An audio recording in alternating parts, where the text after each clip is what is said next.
जय श्री राधे। पूज्य श्री सद्गुरुदेव भगवान के चरणों में प्रणाम। साधक का प्रश्न है, महाराज जी नाम जप करते समय मन में गंदे विचार आए तो क्या करें।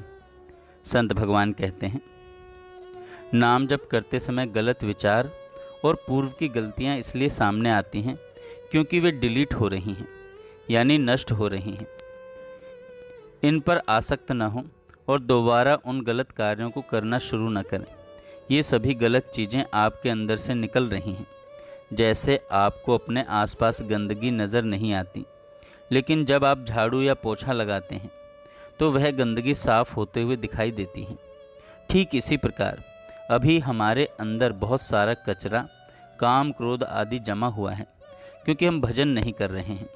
यह कचरा हर समय गंदी बातों का चिंतन, पैसे का लालच, पद की इच्छा और राग द्वेष के रूप में हमारे भीतर जमा होता जाता है। जब हम नाम जप करते हैं तो यह गंदगी बाहर निकलने लगती है। इसका कारण यह है कि मन के निर्मल हुए बिना प्रभु की प्राप्ति संभव नहीं है। नाम जप करते समय गलत विचार और पूर्व की गलतियां इसलिए सामने आती हैं क्योंकि वे आपके मन से समाप्त हो रही हैं। जैसे सफाई के दौरान घर की छिपी हुई गंदगी बाहर दिखाई देने लगती है, वैसे ही नाम जप करते समय मन का जमा हुआ कचरा प्रकट होता है। इन पर ध्यान न दें और न ही इन विचारों में उलझें। इन्हें केवल आने और जाने दें। आप बस राधा राधा का जप करते रहें।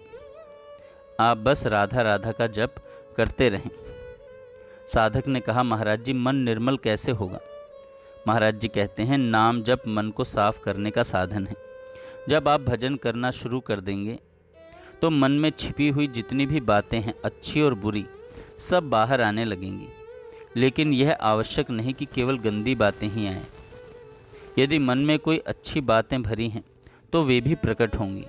अच्छी बातों को स्वीकार कर सकते हैं, लेकिन जो बुरी बातें या धर्म विरुद्ध विचार हों उनसे न तो राग करें न द्वेष करें, न उन्हें बुरा माने न अच्छा।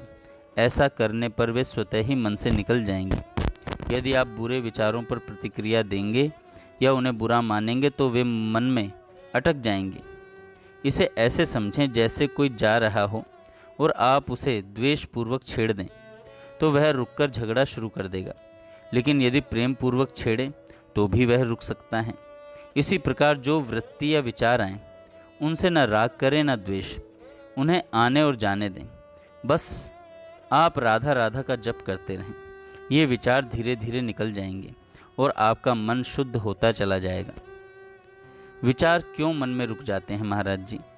विचार मन में इसलिए रुक जाते हैं क्योंकि हम उन्हें अपने मन पर शासन करने की अनुमति दे देते हैं।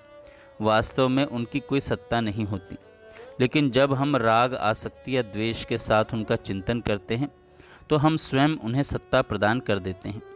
राग का अर्थ है किसी सुखद अनुभव में डूब जाना और उसे बार बार भोगने की इच्छा करना। मन बहुत चतुर है भैया, और यह किसी को आसानी से मुक्त नहीं होने देता। जब आप भजन या नाम जप में बैठते हैं तो यह आपको भूतकाल की सुखद या दुखद घटनाएं याद दिलाता है। यह आपको उन क्षणों में वापस खींचकर सुख भोगने या उसी अनुभव को दोहराने के लिए प्रेरित करता है। यदि कोई व्यक्ति विषयी पुरुष है तो वह इन विचारों में फिसलकर फिर से वही गलतियां करने लगता है। दूसरी ओर कोई साधक इन बुरे विचारों को देखकर चिंतित हो सकता है और सोच सकता है कि ऐसा क्यों हो रहा है, लेकिन ये दोनों ही प्रतिक्रियाएं गलत हैं। इस स्थिति में सही तरीका है अपने मन में उत्पन्न विचारों का केवल दर्शक बने रहें। न तो इन विचारों में आसक्त हों, न उनसे घृणा करें। विचारों को आने और जाने दें। बस राधा राधा का जप करते रहें। धीरे धीरे ये विचार स्वतः ही समाप्त हो जाएंगे। आपका मन शुद्ध और शांत हो जाएगा। अगर आप सत्संग नहीं सुनते हैं तो हो सकता है कि आप भजन या नाम जप करना छोड़ दें। आपको यह लगेगा कि भजन न करने पर मन शांत रहता है, लेकिन जैसे ही आप भजन शुरू करते हैं गंदे और विचलित करने वाले विचार मन में आने लगते हैं। यह भ्रम है। मन आपको गुमराह करने के लिए नए नए प्रयास करेगा। वह आपको भगवान और महापुरुषों के बारे में गंदे विचार देगा या उनके प्रति अविश्वास पैदा करने की कोशिश करेगा। ऐसे समय में क्या करें? इन विचारों को गंभीरता से न लें। इन्हें पागल मन का प्रपंच समझें जो आपकी प्रगति रोकने के लिए व्याकुल हो रहा है। मान लें कि जैसे एक पागल व्यक्ति को बंधन में डाला जाए तो वह उग्र हो जाता है, वैसे ही आपका मन, जिसे अब तक स्वतंत्रता का आभास था, नियंत्रण में आने से बचने के लिए वह उथल पुथल मचाएगा। आपका काम है शांत रहना और सतर्क बने रहना। मन की हर बात को तुरंत न माने। विचार करें कि जो सलाह या प्रेरणा मिल रही है मन से, वह शास्त्र और गुरु की दृष्टि से सही है या नहीं। यदि कोई विचार गलत दिशा में ले जाने वाला है तो उसे अस्वीकार करें। बार बार इनकार करने से मन की पकड़ ढीली हो जाएगी। यह जो विचार आपके मन में आ रहे हैं, उन्हें लेकर परेशान न हो। यह केवल निकल रहे हैं। जैसे कांटा निकलने में भी कष्ट होता है। जब कांटा चुभा था तब उसने कष्ट दिया, और जब उसे निकाला जा रहा है तब भी वह कष्ट दे रहा है। इसी प्रकार जब आपने विषयों का सेवन किया तो आपको भ्रम हुआ कि इससे सुख मिलेगा, लेकिन इस संसार में वास्तविक सुख कैसे मिल सकता है। भगवान ने इस संसार को दुखाल्यम, अशाश्वतम, दुखों का घर और अस्थायी कहा है। यहाँ हर वस्तु का परिणाम अंततः दुखद होगा। ईमानदारी से देखें तो हर भोग के बाद फिर उसे भोगने की इच्छा जागृत होती है, और फिर वही चाहत। भोगने की इच्छा कभी समाप्त नहीं होती। समस्या का समाधान तब होगा जब हमारी चाहत पूर्ण होगी, और यह पूर्णता केवल भगवान से संभव है, प्रकृति से नहीं। क्योंकि हम भगवान के अंश हैं और परमात्मा के अंश की तृप्ति केवल परमात्मा से ही हो सकती है, प्रकृति से नहीं।